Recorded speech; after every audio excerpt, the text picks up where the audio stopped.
여러분, 살면서 한 번쯤 이런 사람을 만나게 됩니다. 겉으로는 번듯하지만 속으로는 다른 생각을 품고 있는 사람. 말로는 도덕을 외치지만 행동은 그렇지 않은 사람. 조선시대 최고의 이야기꾼 박지원 선생님은 이런 사람들에게 특별한 선생님을 보냅니다. 바로 깊은 산속의 왕, 호랑이입니다. 모든 생명이 고개 숙이는 그 앞에서 위선자는 과연 어떤 모습일까요?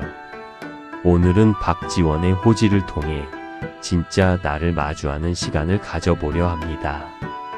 호랑이 선생님이 들려주는 뼈 때리는 교훈 속으로 함께 지혜의 숲으로 떠나봅시다.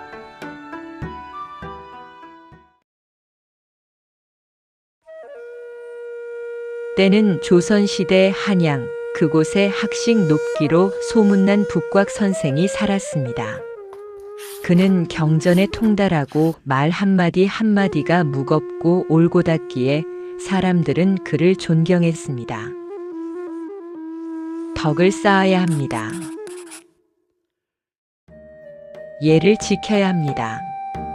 그의 입에서 나오는 가르침은 언제나 아름다웠고 듣는 이들은 고개를 끄덕였습니다.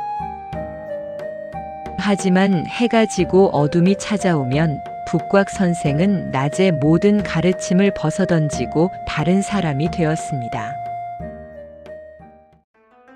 낮에는 청렴한 선비였지만 밤에는 누구보다 욕망에 충실했습니다.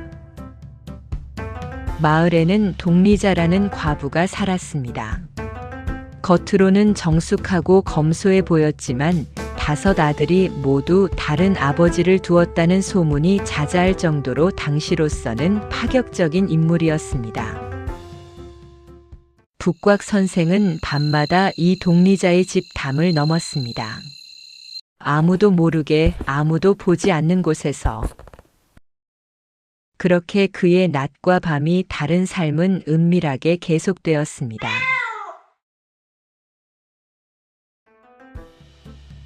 그러던 어느 밤 평소처럼 동리자의 집에 있던 북곽 선생에게 벼락 같은 위기가 찾아옵니다. 대문 밖에서 아이들의 시끄러운 목소리가 들려온 거죠. 어머니, 대체 우리 아버지는 누구예요? 왜 형들과 나는 생김새가 다른 거예요?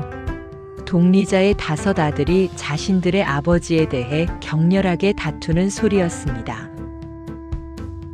북곽 선생은 온몸이 얼어붙었습니다. 들키면 안 된다. 자신의 명성이, 체면이 한순간에 무너질 것이라고 생각했습니다. 그는 뒷문으로 황급히 빠져나와 정신없이 달렸습니다. 험한 그는 산을 넘고 가파른 비탈을 내달렸습니다. 신발이 벗겨지고 그는 옷이 흙투성이가 되는 것도 모른 채 그저 앞만 보고 달렸습니다. 그는 숨이 턱까지 차올랐지만 멈출 수 없었습니다. 얼마나 달렸을까요? 인적 없는 황량한 들판, 그제야 북곽 선생은 주저앉았습니다. 휴, 이제 됐어. 아무도 모를 거야. 그렇게 안도의 한숨을 내쉬려는 순간이었습니다.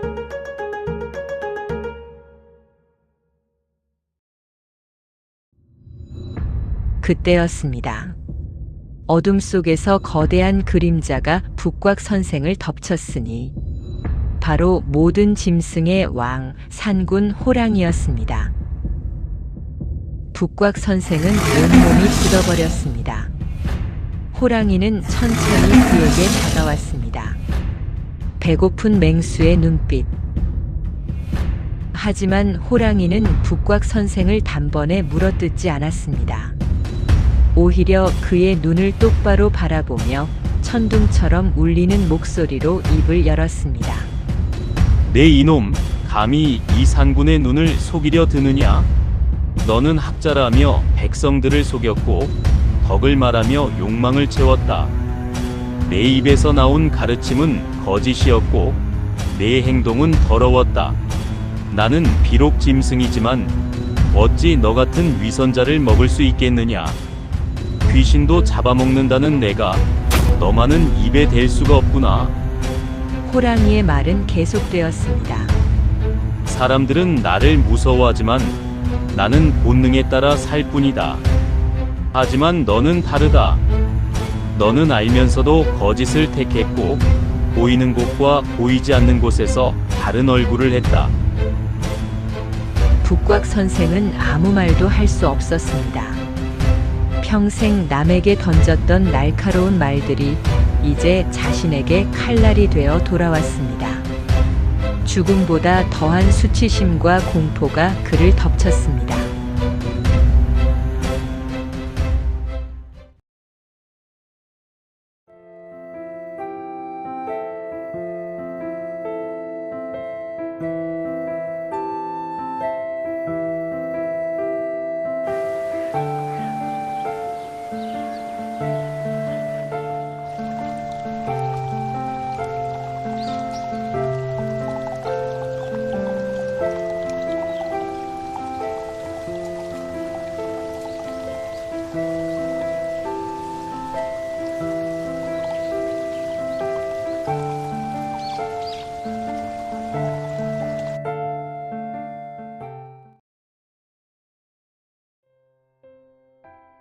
호랑이에게서 간신히 살아남은 북곽 선생.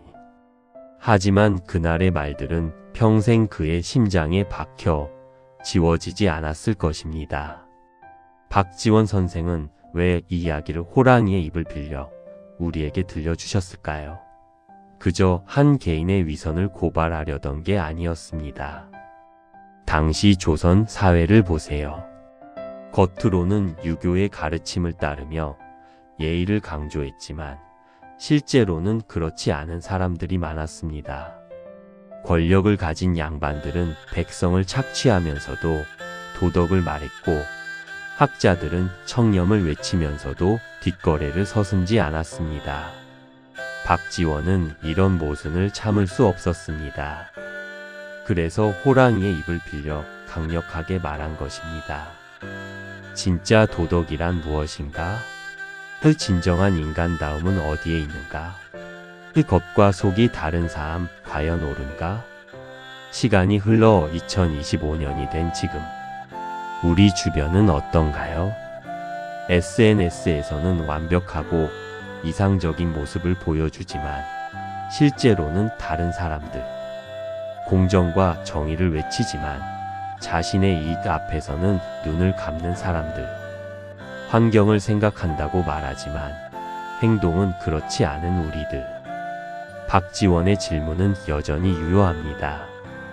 나는 과연 겉과 속이 같은 삶을 살고 있는가? 보이지 않는 곳에서의 내 모습은 어떤가? 나의 내면을 돌아볼 용기가 있는가?